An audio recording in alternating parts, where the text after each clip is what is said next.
E Natanael Sarmento, outro grande veterano, nascido aqui em Natal, marxista simultâneo, e para não ser militar, aqui resolveu migrar para o solo pernambucano.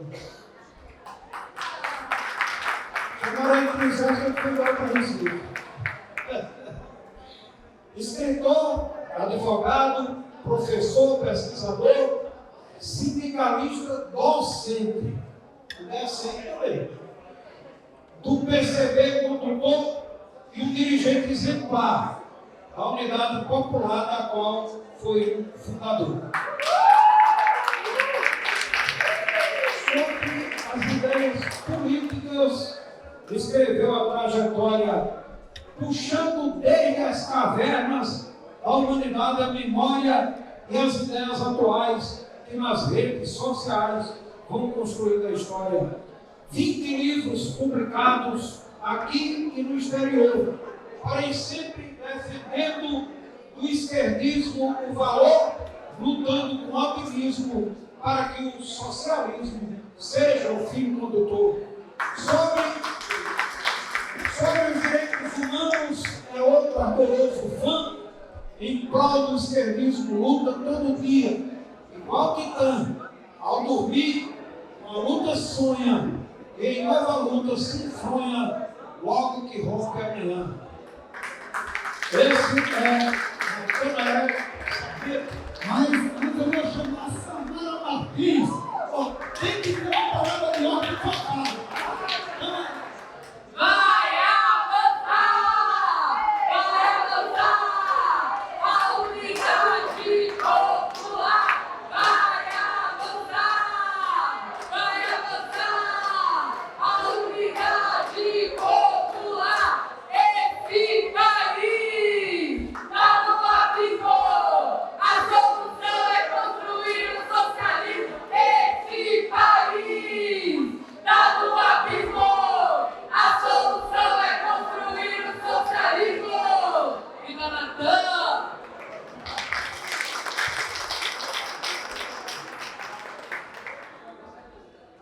Boa tarde ainda a todos. Eu me chamo Natanael Sarmento. Tenho dupla nacionalidade, né? Porque como eu aqui, Rio Grande do Norte e Pernambuco. Eu digo nacionalidade porque não é naturalidade. Eu nasci no Rio Grande do Norte, é uma nação Pernambuco, hoje eu sou irmão. Aqui eu sou nato de Natal, sou canudo ribeirinho, vizinho do teatro. Vou começar um pouco de poesia e terminar com a reprodução, que é a grande poesia dos povos. Manuel Bandeira tem um poema para uma ama de leite chamada Irene, que era uma preta, e que amamentava. Ele diz assim: Irene preta, Irene boa, Irene sempre de bom humor. Imagina Irene entrando no céu e dizendo: licença, meu branco. E São Pedro Bonachão lhe responde: entra, Irene, você não precisa pedir licença. Por que eu eleito esse poema de Manuel Bandeira, a negra, a ama de leite, que entra no céu? Porque eu tive, não uma Irene, mas um coquinho negro, e não era de bom humor, era de mau humor. Esse coquinho era porteiro desse teatro. O negro, baixinho, mal-humorado, mas solidário.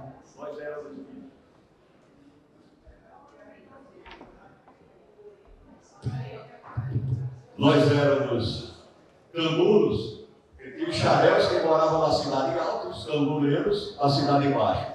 A geografia da cidade refletia as classes sociais. Aqui morava o Zé Povão, o Zé Povinho, a Luiz Alves da Democracia chamava minha Argentina. Nós estamos na Argentina aqui na Ribeira. Ribeira Roca, Santo Reis, Arial, etc. Então a Ribeira, enquanto a chuva é uma dádiva divina que torna a agricultura e tudo é maravilhoso, uma dádiva de Deus, para nós na Ribeira, nós os ribeirinhos, era uma tragédia, um trauma, um drama. porque aqui enchia, entrava as casas, salvava-se o que podia, botava para cima e tal, vocês não têm ideia. Não sei se ainda continua assim, se aí os administradores ainda continuam, mas era assim lá pelos anos 50, 60. Porque eu sou antigo, sou 7.1. Mais jovem, e ainda na luta, e ainda falando em revolução, e convicto da vitória da classe operária no seu começo e da construção do socialismo. Mas onde é que interessa? Esse pouquinho, a gente não tinha dinheiro para pagar as peças de teatro, do teatro. Aí os meninos ficavam tudo. Eu estou me vendo aqui nessa pracinha, Praça Augusto Severo, a gente tudo sentado ali esperando. Ali. O espetáculo começava um pouquinho e botava a gente para dentro. Então, com 12 anos de idade, 13 anos, eu tive contato com Shakespeare, Macbeth, Hamlet. A gente ia discutir ser ou não ser. Hoje nem na universidade se discute isso. E meninas pobres da periferia discutiam as questões das peças teatrais. Isso era a questão mais maravilhosa. Mas vou deixar essa questão e vamos para o que interessa. Falar um pouco de 35, né? Pode falar? Então eu digo o seguinte, um pouquinho vai dividir a porta do céu com São Pedro. Ele não vai pedir licença para entrar no céu. Ele é o outro porteiro. Ele era o porteiro do teatro e deixava os meninos pobres entrarem para assistir as peças. Então, como o Manuel Bandeira teve a ideia que entrava no céu sem pedir licença, pouquinho está na porta do céu, do lado de São Pedro, abrindo o céu para todos os pobres e explorados e oprimidos do mundo entrarem. Se o céu for isso que se diz, essa maravilha. Mas vamos lá. 1935 é um movimento extraordinário na história brasileira. Dos mais esquecidos e provavelmente dos mais vilipendiados. Esquecidos, inclusive, por traidores e renegados da Revolução. Por pessoas do campo comunista que passaram a tratar, assumiram o discurso dos inimigos de classe, da burguesia, e reproduziram a ideia de golpe, de pútil, de quartelada, de que foi um aventureirismo, que foi um movimento de aventura. Não foi. E não foi porque Natanael Sarney está dizendo, esse cara está dizendo, só porque ele tem mais de 50 anos de comunismo ele pode dizer isso. Não. Pergunta aos senhores o seguinte. Primeiro, vocês já ouviram falar em alguma parte do mundo, num golpe, em que os golpistas imprimiram um jornal inteiro, isso aqui, esse jornal que se imprimia, não era como hoje em dia não, era título móvel. Cada letra dessa era, tinha que pegar uma por uma para formar esse jornal. Vocês já viram um golpe lá, que teve que montar um jornal desse? Mas isso é pouca prova. Ou e a guerrilha rural, com base no sindicato do Garrancho, no sindicato do Sapineu, que durou um ano. Vocês já viram um golpe de Estado que durou um ano, que é a guerrilha rural, que fazia parte do movimento de 35, que não se fala, durou um ano, só acabou em 36. A mesma guerrilha rural aconteceu no sertão do Pajeú, Mochotó e São Francisco em Pernambuco. Durou 6 meses. O problema é que as pessoas não conhecem. Não conhecem por quê? Porque a memória foi sepultada. Foi sepultada pelas elites dominantes e pelas oligarquias, pela burguesia, que tem interesse em ocultar os momentos de luta dos trabalhadores e dos trabalhadores que são capazes de se insurgir e as outras consequências. E foi abandonado pelo campo da esquerda que entrou no revisionismo e no reformismo de coexistência pacífica e de conciliação de classes. E diante disso, o 35 foi esquecido. E quero dizer ao senhor, 35 porque foi o acontecimento mais importante da história do Brasil. Que exagero, a independência e a República, em 1930, e o Estado Novo, e o não sei o que eu vou dizer porque foi mais importante do que isso tudinho junto.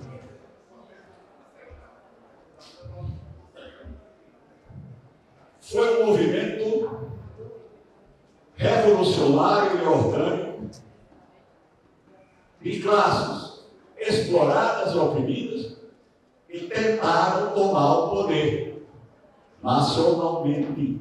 Tinha um programa publicado nesse jornal, um programa nacionalista com reforma agrária, com estatização. Aconteceu em todo o Brasil, só se fala em Rio Grande do Norte, Pernambuco e Rio de Janeiro, que foi onde aconteceu com maior pujança. E maior ainda no Rio Grande do Norte. E por isso, depois eu vou puxar as orelhas dos meus co-estaduanos potiguares, que precisam resgatar e se orgulhar deste movimento. Este movimento de 1935 era noticiado para mais de 70 países no mundo. A guerrilha rural de Pernambuco e do Rio Grande do Norte, o Vale do Sul no Rio Grande do Norte, o Pajeú em Pernambuco, já era noticiado na correspondência internacional, que na época existia o Internacional Comunista, com sede em Moscou, e tinha essa revista, traduzida em espanhol, alemão, inglês, francês, árabe, outras revistas. As notícias da guerrilha circulavam no mundo. E aí eu quis analisar uma outra versão que as pessoas não sabem como disso. O governo foi pego de surpresa. Como é que o mundo todo sabia que estava ocorrendo a revolução no campo? E esse governo aqui não sabia que estava ocorrendo. Como é que foi golpe que fizeram no jornal? Como é que foi golpe de Estado se houve um ato no teatro no Rio de Janeiro que aclamou Luiz Carlos Prestes, chegou no Brasil para dirigir militarmente a Revolução. Foi aclamado presidente e gritou a palavra de ordem, teatro cheio, milhares de gente. Todo o poder da Aliança Nacional Libertadora. Não, senhores. A questão não é de narrativa histórica. A questão é saber de que lado da história você está.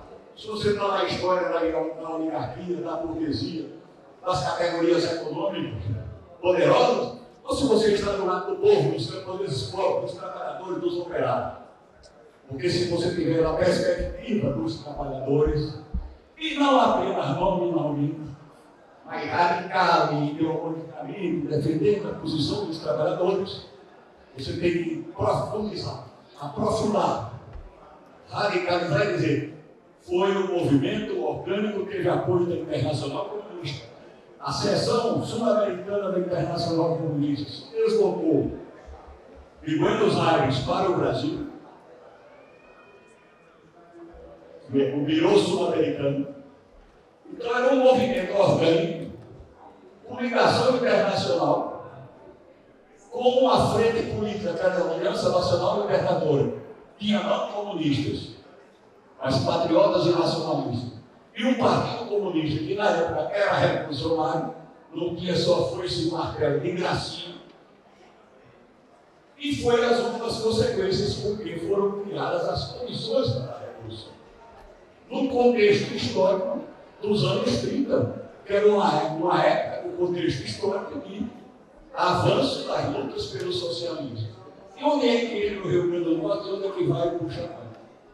Quer dizer que este acontecimento mais importante do ponto de vista das classes exploradas, dos oprimidos do Brasil. Este movimento que teve conotação nacional e apoio internacional. O lugar onde iniciou e onde teve a maior repercussão foi o Rio Grande do Norte, natural do nosso paterno. Eu ainda me lembro do Rio Grande do Norte. Assim, a gente escutava aqui. Nesse ponto nós estamos, nesse teatro que eu entrava depois que as luzes se apagavam para poder assistir às peças e depois imaginar como era o começo das peças. Isso me ajudou a sair da burrice, que forçou a imaginar a imaginação. Aqui nesse teatro, o governador Rafael Fernandes estava presidindo uma formatura e ele foi deposto. E entrou para o Guinness como o governador que mais conheceu exílio em Minas. Ele foi exilado no consulado do Chile, da Itália e do México. Três exílios. 100 dias. Aqui se colocou um operário no poder, Zé Praxedes. Isso é um problema. Sapateiro é para bater prego, não é para estar. Não, na Vila Cincinnati, uma junta governativa que foi aclamada em praça pública. Aclamada em praça pública, essa junta governativa, com uma multidão até a Vila Cincinnati, lá para a Praça Pedro Velho, para subir o poder. Vamos interiorizar a revolução, tomar a capital. O governador foi exilado. Quais foram as medidas? Baixar o preço do pão, está valendo para hoje. Vamos fazer a revolução para baixar o pão e o povo tem pão em casa. Tornaram o transporte de bonde gratuito. Foi o outro lado. O transporte público é um problema para a classe operária e para os trabalhadores. Não é problema para quem tem carro. A outra medida, expropriar o dinheiro do Banco do Brasil. Isso é um roubo. Quem rouba são os banqueiros, roubam legalmente. A Revolução expropriou e para financiar, inclusive, as colunas que saíram, as colunas militares revolucionárias que saíram conquistando o Estado do Rio Grande do Norte. 2/3 do território do Rio Grande do Norte foi constituído o governo popular revolucionário, colocando prefeitos e juízes na cadeia, elegendo digno povo para administrar. Por que não deu certo? Porque um processo revolucionário, qualquer um, depende de fatores internos e externos, de correlação de forças. No resto do Brasil, a correlação de forças não favoreceu mais o Rio Grande do Norte. Se dependesse do Rio Grande do Norte, a nossa bandeira era vermelha, tinha pão na mesa do povo, tinha a reforma agrária e transporte para os trabalhadores, porque era desenvolver a sociedade. Por isso, quem estuda o movimento da perspectiva dos trabalhadores não abandona a luta, nem fica somente no academicismo e está falando teoria. Eu sou um militante comunista desde os 16 anos de idade. Saí de Pernambuco, na clandestinidade, para não servir o exército, porque o exército cercou a minha casa para atender o meu pai. Eu tinha 10 anos de idade. Não saí brasileiro, é uma vingança. Inicialmente, era um rebelde. Meu pai comunista, um homem de bem, um trabalhador. Cercado do exército, eu voltei da escola, minha casa cercada aqui na esquina, a Avenida Hotel de Salomão e Rosa. Aqui estavam falando a carne de sol do Rio Grande do Norte. Diziam, até a carne eu me lembro, carne de sol do Rio, aqui se lembra, e do Marinho. Eu digo, mas vocês não conhecem a carne de sol de Dona Rosa, minha finada mãe. Deixava lá no leite e fazia. A Avenida Hotel de Dona Rosa e Salomão, de um casarão antigo, que já não tem, um monte de guarda, aquela antiga burguesia do Rio Grande do Norte, que abandonou a inteira, ficou aquele casarão antigo. Eles arrendaram, botaram, chamaram de hotel, na verdade, era uma beira, uma pessoa. Mas vamos ao que interessa. A consciência revolucionária foi se forjando. Quando eu cheguei aos 17 anos, passei no serviço militar, sempre fui atleta, tanto que o velho aqui, com 71 anos de idade, ainda pratica artes marciais e faz um bocado de estruturas e tal. É menino. Então, eu passei no exame militar, fui logo designado para ir para o 16 aí, e eu fiz um exame de consciência, serviço exército, que primeiro me entregou. Meu pai saiu lá, voltou para o enterro da minha mãe. Quando chegou aqui, foi preso. Foi assistir o enterro da minha mãe, cercado para a Polícia Federal. Foi preso por 16 RI, foi torturado, perdeu uma audição. Eu vou servir esse exército obrigatório para lá. Não escutaram. Não vou. Então eu fui um insubmisso. Depois eu fui ver. Claro que a juventude dos 17, depois eu fui ver que estudava somente os 3 anos de cadeia, mais o serviço militar. Então, porque eu não era aquele que não prestava o serviço militar, que me apresentei. Eu não era o executor, porque falando do tipo jurídico. Não era o desertor, porque o desertor é aquele que está no quartel e sai, ele deserta, ele abandona. Não, eu fui selecionado e não compareci. Era uma irregularidade, o nome disso chama-se insubmissão. É insubmisso, o tipo penal. Bom, insubmisso que fui, insubmisso permaneço, até hoje convicto.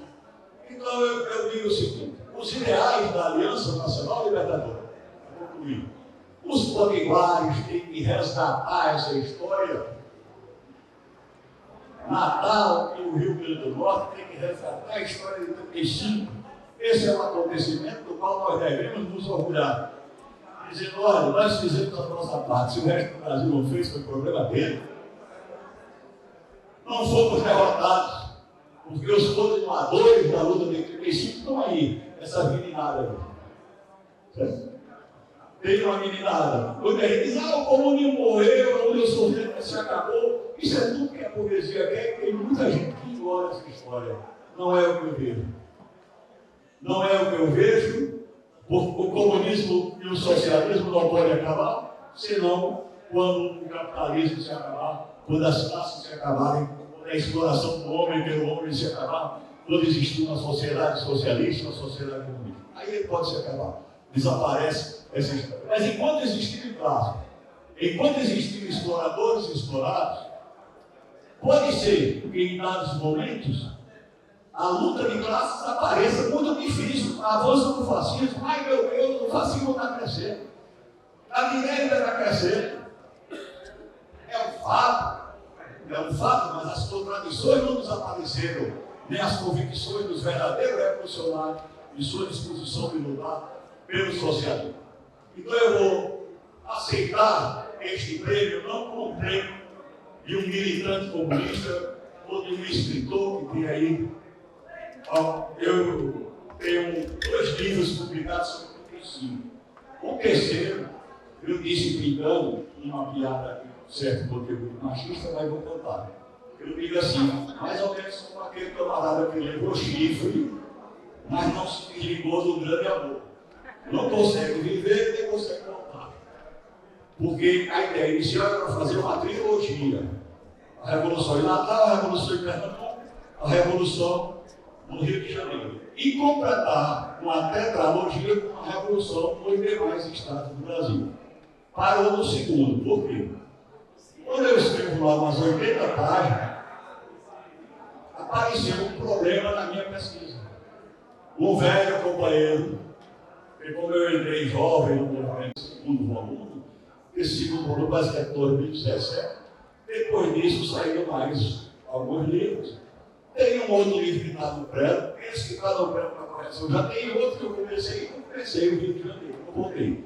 Aí vou voltar, sou cobrado e vou concluir. Mas por enquanto eu quero dizer que eu me sinto duplamente homenageado e quero transferir a homenagem para os revolucionários de 35, para aqueles que seguem a linha revolucionária dos revolucionários de 35 que estão na luta pelo socialismo, levantando a bandeira claramente, dizendo: nós somos socialistas, nós queremos uma sociedade, nós queremos outro modelo de vida, nós não aceitamos.